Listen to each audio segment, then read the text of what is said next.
stay relevant in the organization. If you will stop being relevant in your organization, that's going to be the end of the pricing discipline in the company.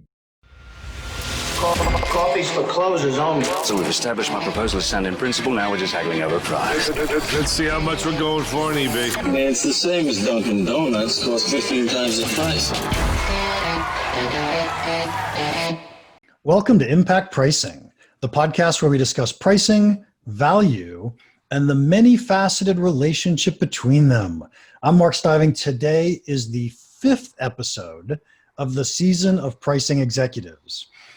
And today our guest is a friend of mine, Anton Malygin. Here are 3 things you want to know about Anton before we start. He's a friend from PricewaterhouseCoopers. 10 years ago, I think we met. He was VP of Revenue Management and Global Pricing for ACI. He's currently VP of Pricing and Licensing for Palo Alto Networks. So he made that transition from consulting into industry. Welcome, Anton. Thank you, Mark. It's a pleasure being part of your podcast. Hey, thanks. How'd you get into pricing in the first place? It happened by chance. Being a consultant, you do a lot of different things. And I started my consulting career as a strategy consultant. And as a strategy person, you're working on a lot of different type of projects, from marketing strategy to operations.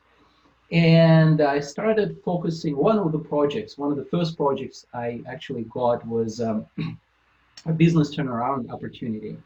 And as part of the business turnaround opportunity, we started focusing on how to improve the pricing performance of the company to impact the margins.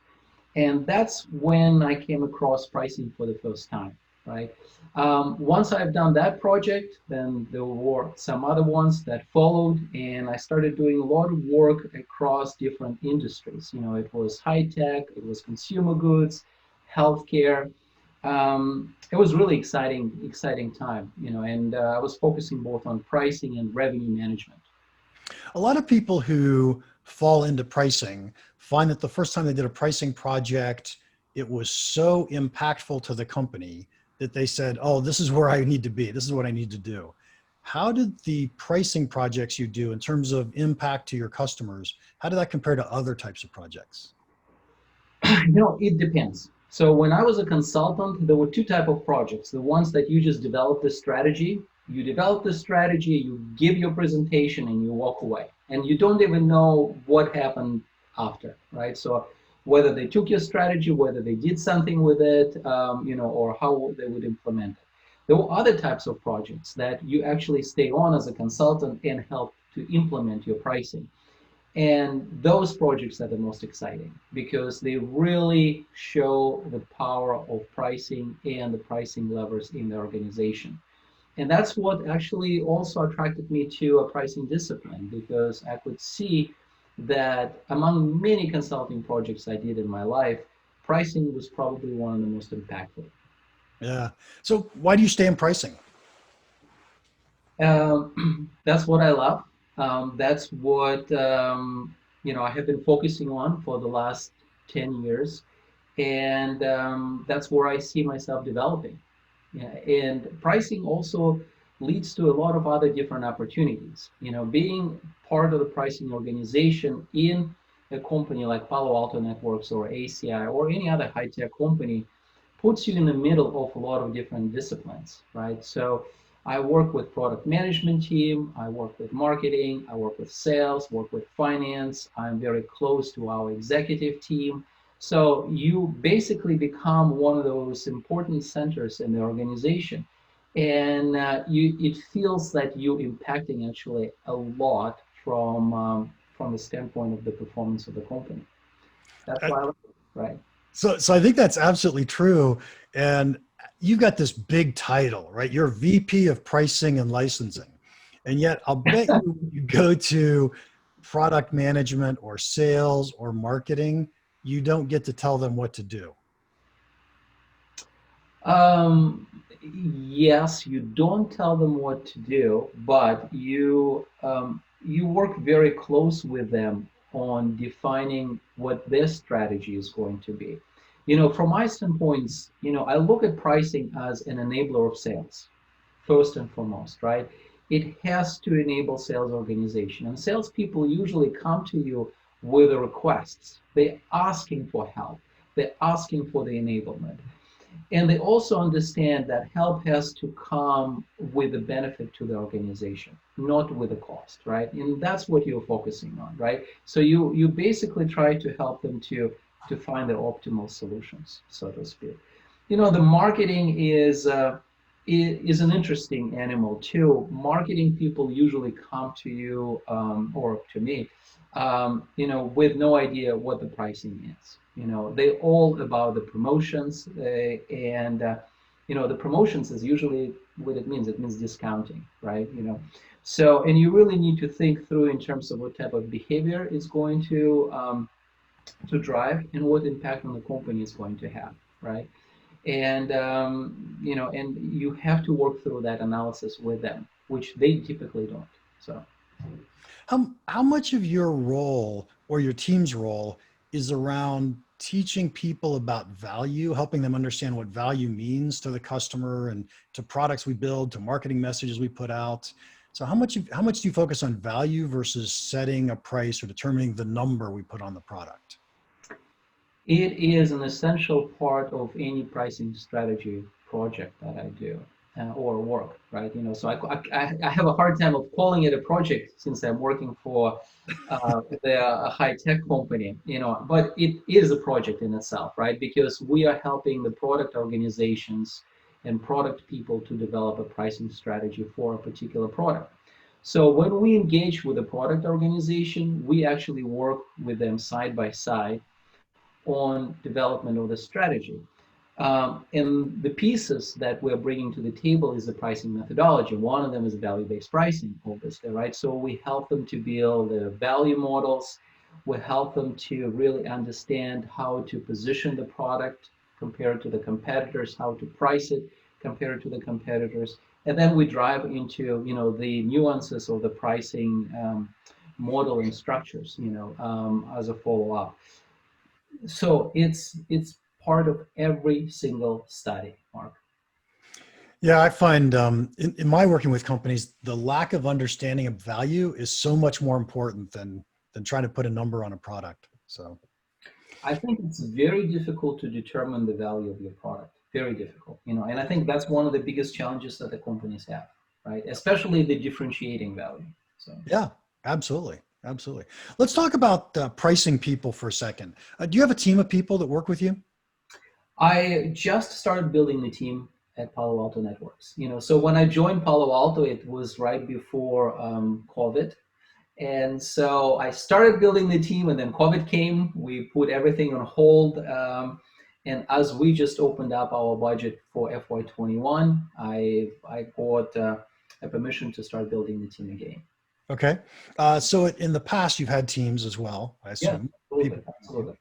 So describe to me a pricing professional that you think is doing a phenomenal job. What are the characteristics? What are the types of things that that person does? So, number one, communication, right? So number one is a communication with different parts of the organization, right? The person has to have good relationships and has to be a very good communicator and relationship builder with product management, marketing, sales, finance, etc.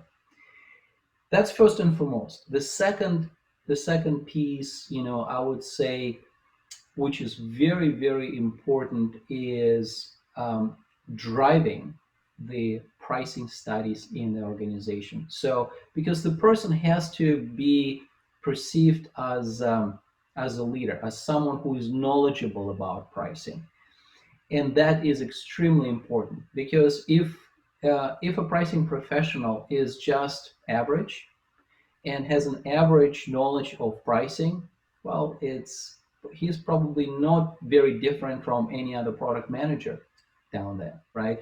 Or a finance person that sometimes does the pricing, or marketing, right? So you have to differentiate yourself from the knowledge standpoint, from the methodology standpoint, right? And also, so I think that's the second aspect. The third aspect is actually managing the studies. So the pricing professionals have to be very good project managers. Um, and because each pricing study is a mini project that involves multiple parts of the organization. So those three pillars, I think, will be the most important to me. Yeah, of the three that you talk about, I think communication is really important. I'm completely with you. And pricing people, I think of us, I'm going to say that this way. I think of us as kind of geeks, logical engineer, love numbers and spreadsheet. And the communication part is the part that doesn't come natural. We actually have to work hard at it to make something happen there or to get better at it. Absolutely. Absolutely. So I could see why that would be such a big deal. One of the things that I often see in industry and companies that have pricing departments is the pricing department kind of acts like an internal consultant. In fact, it feels like there's two different ways the companies work. Either I've got my pricing team that's an internal consultant, or my pricing team is actually setting prices. Yeah. How do you see what you're building at Palo Alto Networks? It's the same thing. I feel that's exactly what's happening in the organization. So in my previous company at ACI Worldwide, we were an internal consultancy organization that were focusing on pricing, revenue management issues, and managed any type of project that will be related to the profitability or pricing performance of the company. Here at Palo Alto Networks is a little bit different right now because my organization is smaller and I'm just penetrating um, into the company. And so while we're focusing on the pricing strategy, I see that we're also competing with internal consulting groups and the finance, function that is also given sometimes the helm of the pricing function, so to speak, right? So, and our goal is really try to consolidate all the pricing and revenue management work under one umbrella, because you want to have good methodology, you want to have good approach, you want to have consistency, and not only that, I think the key in all these different projects, because once you do the project, there is always a follow-up, whether it's a year later or 2 years later, and who is going to do that? Not those consultants that came from the strategy, side of the business or the finance. It's probably going to be a pricing organization. Yeah, I tend to love finance departments for running metrics and keeping track of things and letting me know what's happening in the company. But they tend not to be driving value. They don't think about value. And so I love them in terms of using them for doing our metrics, for keeping track of what's going on, and maybe even letting us know how to do the follow-up. What do you think of that? Um, for me, finance department, as you said, very valuable because they own the data. They can bring you the data that you currently don't have. The biggest challenge with the finance departments, they don't understand and don't know how to structure the data to create a pricing story, right? So what I find in the organizations very frequently, one people are collecting discount information, others are collecting win-loss information, third people will collect the competitor or the price level information, and all of that is in different parts of the organization, right? Nobody brings all these pieces together to create actually an end-to-end pricing story. What is happening with the business? And I think that's the role of the pricing function, from my standpoint. Yeah, I think that's really fair. Um, when I think of finance, I think of, okay, I've gone out and I've done a project. I think I'm going to be moving ASPs up, or I think I'm going to be changing the win-loss number. I want finance to be tracking that for me, right? I want to get those reports so I can see if it's actually happening. So, Yeah, what I find also is that the finance, it's very easy for them. I give you, there are so many different examples. They will come to the business and say, we think that we should eliminate XYZ discount or some other discount, right? Okay, we can. But what's the implications? So first of all, do we understand what value that discount brings to the organization? What the implication from the competitor standpoint is going to be? What implications from the customer behavior standpoint that's going to result in? For the finance, they're only looking at the bottom line number, and they frequently miss the content behind the numbers, as you said. Yeah, I think that's absolutely true. And as soon as you said, what's the result of eliminating that discount, what jumped into my mind is, well, margins go up. Isn't that what we want? Right. On the percentage basis, of course they will. Right. How about from the total dollar perspective? Then we'll have to see what the impact of that is going to be. Yes. Yeah. So describe for me the type of pricing person that you think should be promoted or that you would promote in your organizations. Well, Mark, I think it's the person that, as I said, that exhibits those three characteristics that I shared with you, right? Yeah. And these are the people that I'm seeking as part of my organization. I'm also looking for people that will be very good in terms of the numbers. The pricing person is a very unique individual, right? It has to how to say, it has to be good with numbers, as you said, right? Needs to understand the financial statements, needs to do the analysis and financial modeling, but also at the same time needs to understand the business, right? And how those numbers will translate into or reflect the business environment, right? And and that's what that's what makes pricing individuals to be very successful. And from my standpoint is that the people that I promote and the people that that have been successful as part of my organizations are the ones that would do analysis on their own, that are very also very interested in learning and applying different pricing techniques. And if those individuals are using those that learning and new pricing techniques to drive the pricing projects and everything else, that results in the success. It results in the success for your organization. It results in the success of the company, but also enriches the whole pricing function of the company, right? And that's, to me, that's what I typically try to encourage.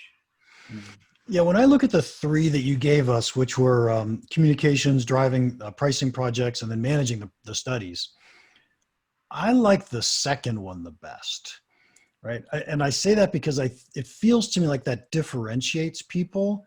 There are people who do their job because they were asked to do their job. And then there are people who say, I'm going to go figure out what we could do better. Yeah. And I think that's the people who drive things. Yeah.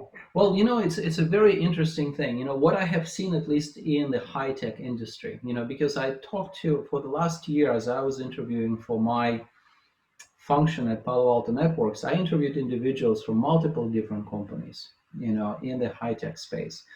And what I have observed that if you lose the relevance, right? If you lose the edge, if you lose the knowledge of the pricing, if you lose the value add that you actually generate as a pricing professional, it's the story of the pricing function, period, right? So the organizations usually, they build the pricing function, they try to invest, but if they don't see the value, they basically just bundle that function at the end of the day. So from my standpoint, it's always important to be a thought leader, from the pricing side, and create that differentiation, right? Nice. And apply your knowledge, obviously, in the organization to make sure that you make the difference.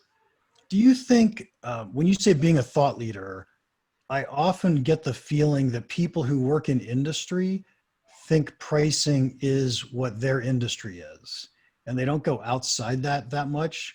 Where you had this huge advantage where you came from consulting and saw so many different industries and pricing techniques and issues. I think we all, as pricing professionals, we're facing this challenge. It's not only from the industry. So you go and join the company, and then you find that, half of the executive management team thinks that they have the best prices in the world, right? And it's very difficult to convince them, that they should be leaving the pricing thinking, to someone else, instead of driving it themselves. And I saw that again and again in many different organizations, unfortunately, right?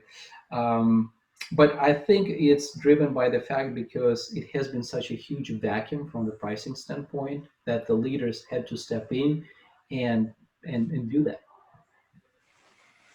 Yeah, I think the other thing that happens, though, and this is true with every company, if a leader's successful, then the leader thinks they know what they're doing.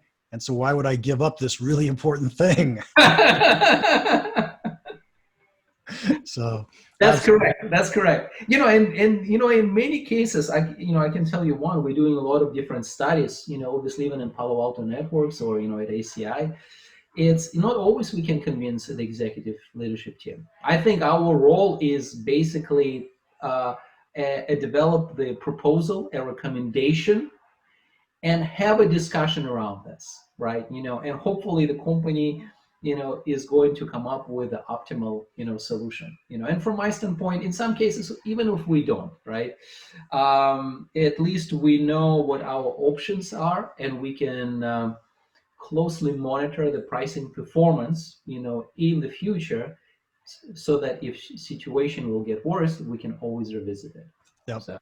Yeah, I think that's great. Let's talk a little bit about mentors. Did you have any mentors as you were growing up in the pricing world?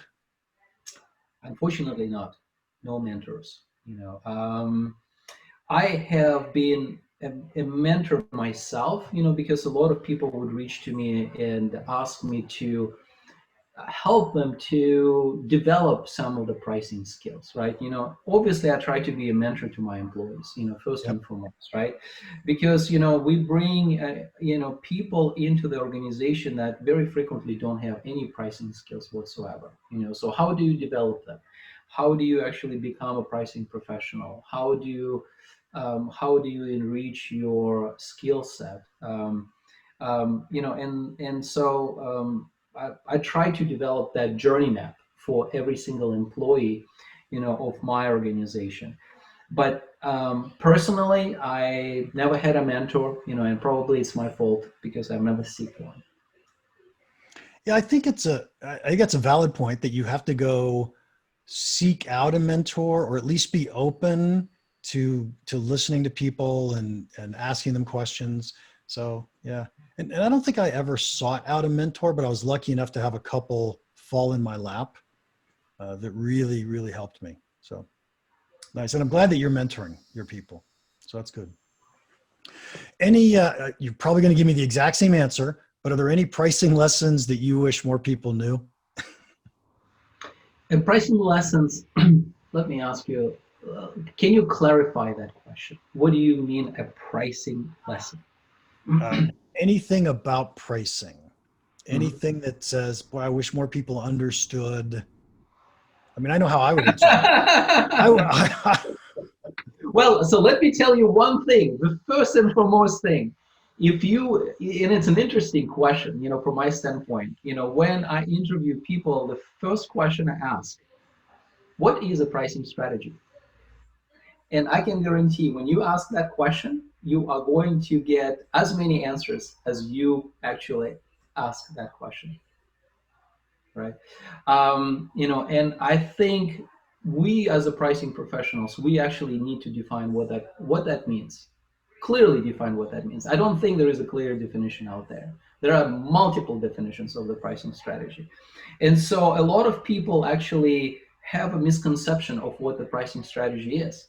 The biggest challenge from my standpoint, on that is that if we as a pricing professionals cannot define it, what do you think if about the people that think they know pricing, like product managers, like marketing, right? They cannot define what the pricing strategy is, and that's the biggest challenge that I have encountered, at least in my world, and I wish people knew more about that. Okay. I got to tell you, Anton, as soon as you asked that question, I was so afraid you were going to say, Mark, what do you think of pricing strategy? Because I don't know how to answer the question. I've never thought about that. But everybody here listening is saying, someone answer the question. So Anton, what do you think a pricing strategy is? So, so from my standpoint, it's, it's the pricing strategy, and that's, I never asked myself that question, right? And now I stumbled into that. But I defined, pricing strategy is basically, it's a pricing model. It's a price. It's the process of defining the pricing meter, the pricing model, the pricing structures with the objective to maximize the revenue and margins of the company. That's kind of how I define it. And probably I will throw into the definition or the commercial terms there as well, because to me that actually wraps around the whole pricing strategy altogether, right?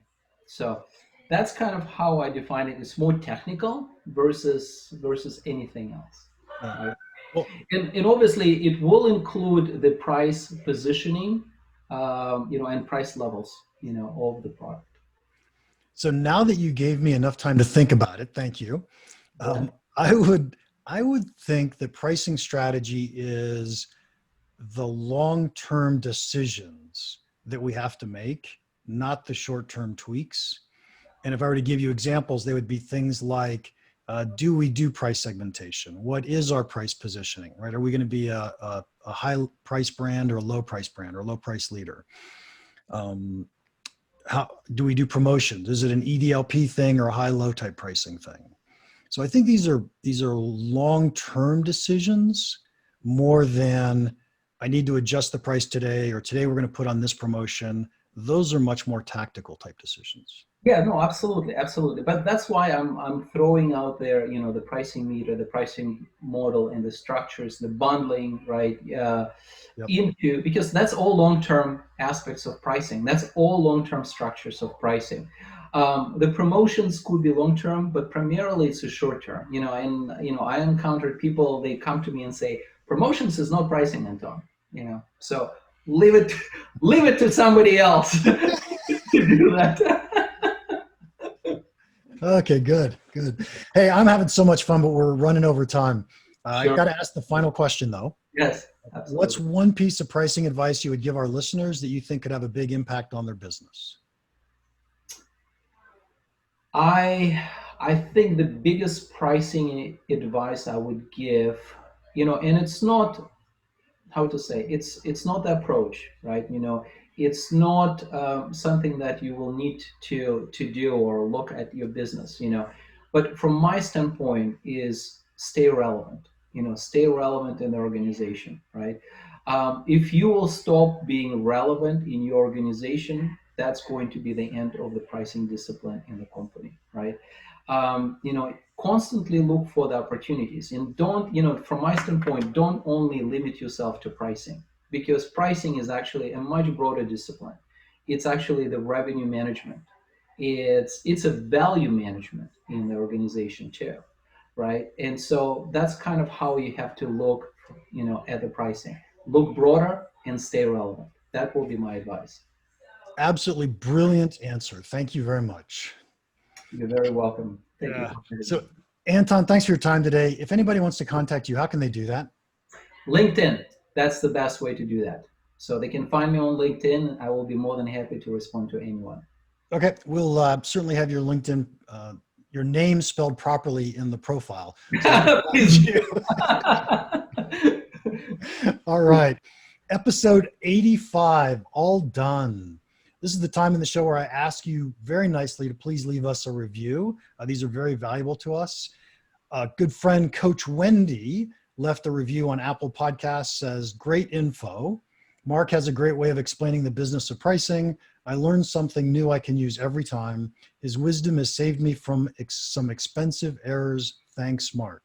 Well, actually, thanks, Wendy. I appreciate that. Also, don't forget to join us in our free community at championsofvalue.com. That's where you see all of the free content that I put out, the blogs, the videos, the podcasts, the memes. You won't miss anything that way. And as always, if you have any questions or comments about this podcast or about pricing in general, feel free to email me, mark@impactpricing.com. Now, go make an impact.